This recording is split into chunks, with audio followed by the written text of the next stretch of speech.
Hey guys, we're going to be talking about Count Dooku meeting Hayden Christensen and Ewan, the Jedi fight in protection of Palpatine. I love this scene. I think it's great how we all sort of think Count Dooku's not going to be, that great. He's an old man, but he comes alive within this scene, and we see sort of the new bounce coming from Christopher Lee, showing us that wow, he's still got it.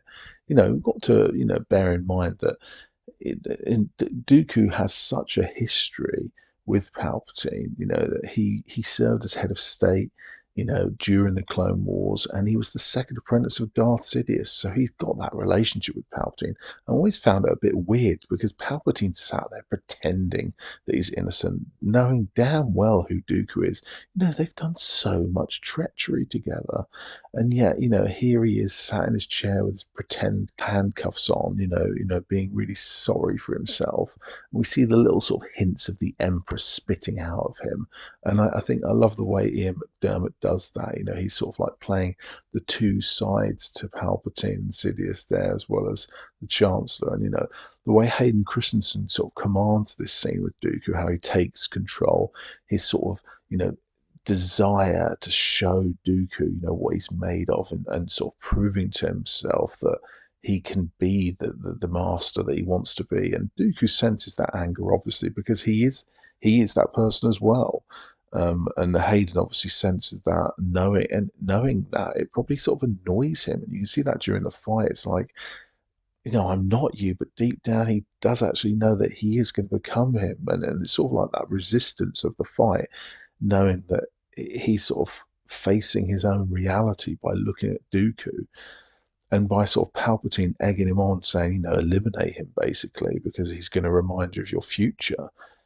Hayden, Anakin knows that it's wrong, and that goes well against everything that he stands for. But of course, ultimately, the dark force powers take control of him, and it only needs that sort of Palpatine control to push him over the edge. And we see that sort of early indoctrination of Hayden sort of, really being executed there quite literally, where, Ian McDiarmid is taking control of Hayden's mind, and that the light side of the force is fading from him. So it's a scene that's not just about confrontation and, the death of Dooku. This really is a sort of change point for me in Hayden's journey, in the way he actually turns during this scene, and only by the fact that Obi-Wan is unconscious, that he's actually got away with it. I do wonder what it would be like if Obi-Wan was awake, or if he could intervene in those conversations with Palpatine, or certainly on the beheading side, it would have been a lot different. But it kind of gave him that sort of free flow ability to just, have full control of Anakin. So, really, Dooku was the last sort of threat to Palpatine that was in his path. He really needed to have him taken out, and he needed to betray him in order to move forward with his the fall of the Jedi Order. After the death of Dooku, Sidious consolidated his power upon declaring himself Emperor of the Galactic Empire.